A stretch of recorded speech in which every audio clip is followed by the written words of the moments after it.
आज हमारे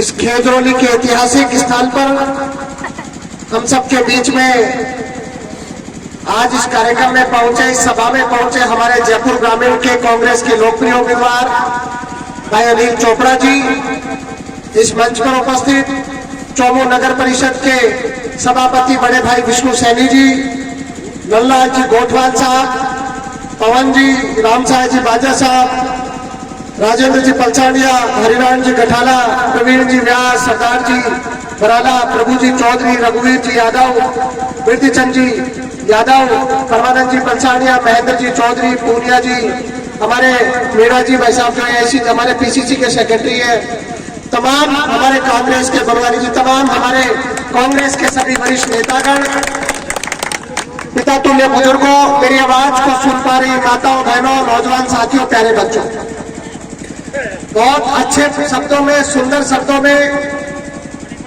आज हमारे बड़े भाई विष्णु सैनी जी ने आपको बात रखी कि बार बार झांसे में नहीं आना चाहिए, बार बार झांसे में नहीं आना चाहिए। इस बात का एक सच्ची घटना से आपको एक कहानी कहकर के आपने बताई। आज ये जो व्यक्ति यहाँ पर उम्मीदवार के रूप में आपके बीच में बैठे अनिल चोपड़ा जी, मैं आपको कहना चाहता हूँ, मेरा गांव बिलंद्रपुर है, लेकिन मेरा गांव उतना ही खेजरौली भी है क्योंकि पड़ोस का गांव है, मेरी पढ़ाई यहाँ हुई है और हमेशा मैंने मेरा गांव खेजरौली को माना है। मैं मेरे गांव में आप सब लोगों को कहना चाहता हूँ, जिस प्रकार से साधारण रूप से मैं एक सामान्य परिवार में जन्मा, वैसे ही भाई अनिल जी ने एक सामान्य परिवार में जन्म लेकर के जो अपनी स्कूली शिक्षा के बाद में विश्वविद्यालय में गए, छात्र हितों की लड़ाई लड़ी और लड़ाई लड़ते लड़ते वहां के छात्र संघ के अध्यक्ष बने। जो व्यक्ति छात्र संघ का अध्यक्ष बना, उस व्यक्ति ने कहीं ना कहीं छात्र हितों की लड़ाई लड़ी, ये सब वर्गों को साथ लेकर के चलने की लड़ाई लड़ी, इसलिए वो वहां के अध्यक्ष बन पाए। आज कांग्रेस पार्टी ने इनको उम्मीदवार बनाया है, तो समझ लीजिए आपके घर के बेटे को नौजवान बनाया है, उम्मीदवार बनाया है, आपको उम्मीदवार बनाया है, एक किसान के बेटे को, मजदूर के बेटे को, एक सामान्य व्यापारी के बेटे को उम्मीदवार बनाया है। ये जो उम्मीदवार है, ये उम्मीदवार आपके बीच में एक आशा लेकर के आपके बीच में आए हैं। जो कांग्रेस पार्टी जिसने आजादी की लड़ाई में अपना महत्वपूर्ण योगदान दिया, देश के बड़े नेता आजादी की लड़ाई में शहीद हुए, जिस कांग्रेस पार्टी ने देश में आजाद होने के बाद में सत्ता में जिस समय देश में सुई नहीं बनती थी, आज 70 सालों का जो लंबा इतिहास रहा कांग्रेस का, सब बड़े बुजुर्ग जानते हैं कि जिस देश में सुई नहीं बनती थी, सुई से लेकर के हवाई जहाज इस देश में बना, तो कांग्रेस पार्टी में जो सरकारें बनी उस दौर में उन्होंने निष्ठा से काम किया, मेहनत की। 2014 का समय आया, 14 के समय में ये खेजरौली बहुत बड़ा कस्बा है।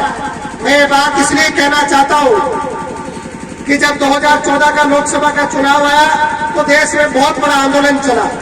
आंदोलन किस बात का चला कि देश में भ्रष्टाचार है, आंदोलन चला कि देश में बहुत बड़ी महंगाई है, आंदोलन चला कि नौजवानों को रोजगार नहीं है, आंदोलन चला कि किसान की आय दोगुना नहीं है, हम दोगुना करेंगे, हम महंगाई को घटाएंगे। आपको अच्छे से पता है 400 रुपए में 2014 के समय सिलेंडर मिलता था, आज कितने रुपए में मिल रहा है? कितने रुपए मिल रहा है? पेट्रोल डीजल उस समय क्या भाव मिलता था, आज कितने रुपए में मिल रहा है? किसान की आय दोगुना हुई है क्या?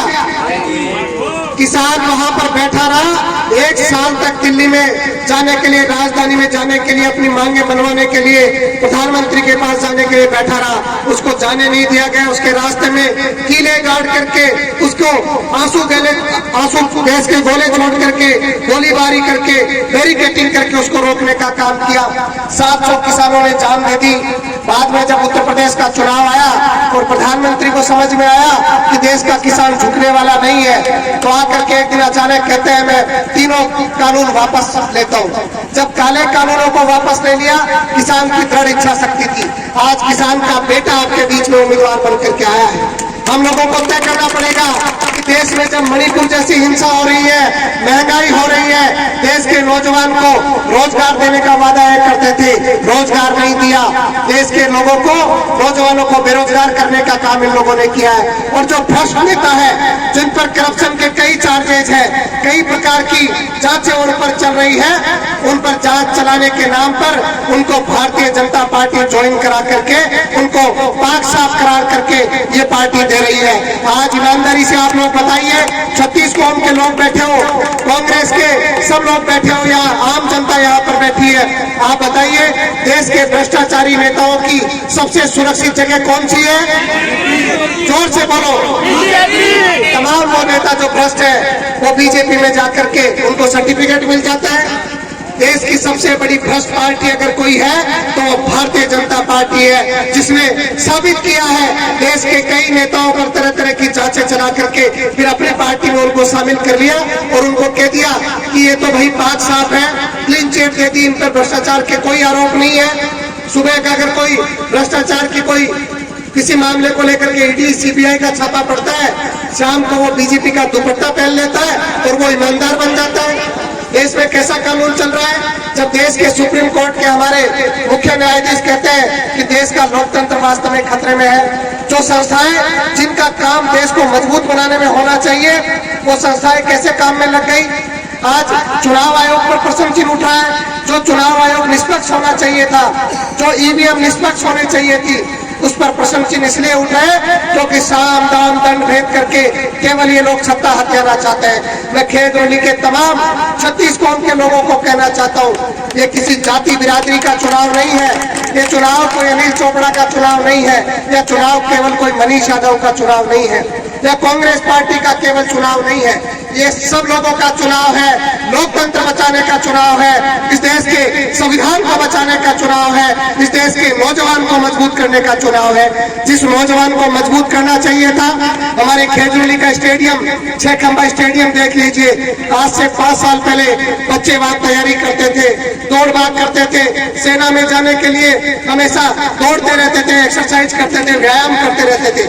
आज उस फील्ड में, मैदान में जाकर के देख लीजिए, देश के नौजवानों का हौसला इन लोगों ने तोड़ने का काम किया है। अग्निवीर जैसी ऐसी योजना को लेकर के आए जहां पर कोई शहीद का दर्जा नहीं है। जो नौजवान सीने पर गोली खा करके आएगा उसको शहीद का दर्जा भी नहीं मिलेगा। इन्होंने नौजवानों के सपनों को तोड़ने का काम किया है, किसानों को कमजोर करने का काम किया है और व्यापारी भी बहुत परेशान है। केवल 2 खानदान, अडानी और अंबानी, उनको देने का काम किया है। हमको समझना पड़ेगा, आरक्षण को खतरा है, हर प्रकार से इस देश में खतरा अगर कोई है तो वो भारतीय जनता पार्टी, केंद्र में बैठी मोदी सरकार है।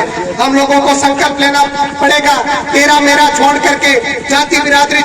आप सबके यहाँ के लोकप्रिय विधायक मनीष यादव जी, विष्णु सैनी जी, सम्मानित कांग्रेस पार्टी के तमाम नेता, मंच के सामने बैठे सभी युवा साथियों, बड़े बुजुर्गों, प्यारे बच्चों, आप सबको पता है कि आने वाली 19 तारीख को जयपुर ग्रामीण में मतदान है। आप सभी युवाओं को, बुजुर्गों को, 36 कौम के प्रत्येक वर्ग के व्यक्ति को आने वाली 19 तारीख को सभी को साथ लेकर अपने अपने मतदान केंद्र पर कैसे मतदान प्रतिशत ज्यादा से ज्यादा बढ़ सके, हमारा एक एक मतदाता मतदान बूथ पर पहुंचे और सभी का मतदान हो, ये बात आपसे कहने आए हैं। आप सबको बड़े भाई मनीष यादव जी ने विस्तृत सारी चीज बताई।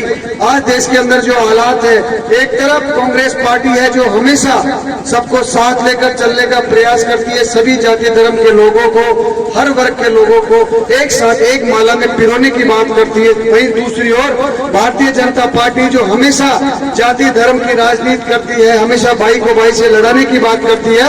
आप सबको ये तय करना पड़ेगा कि इस लोकसभा चुनाव में आपका साथी, आपका ये भाई जो एक गरीब किसान, आम किसान का बेटा है, जिसने राजस्थान विश्वविद्यालय की छात्र राजनीति से निकलकर इन युवाओं के लिए संघर्ष कर आज यहाँ पहुंचा हूँ। और पार्टी ने, कांग्रेस पार्टी ने, देश की सबसे बड़ी पार्टी ने 30 साल की उम्र में अगर मुझे भेजा है तो आपकी सेवा करने के लिए भी भेजा है, युवाओं का साथ और सहयोग के लिए भेजा है। मैं आपसे आग्रह करता हूं कि आप सब बड़े बुजुर्ग 36 कौम के लोग दोनों हाथों से मुझे आशीर्वाद दे, जिससे कि आपका ये भाई आने वाले लोकसभा चुनाव में आपकी आवाज देश की सबसे बड़ी पंचायत में, बड़ी निडरता से, बड़ी ईमानदारी से, लगन से उठा सके।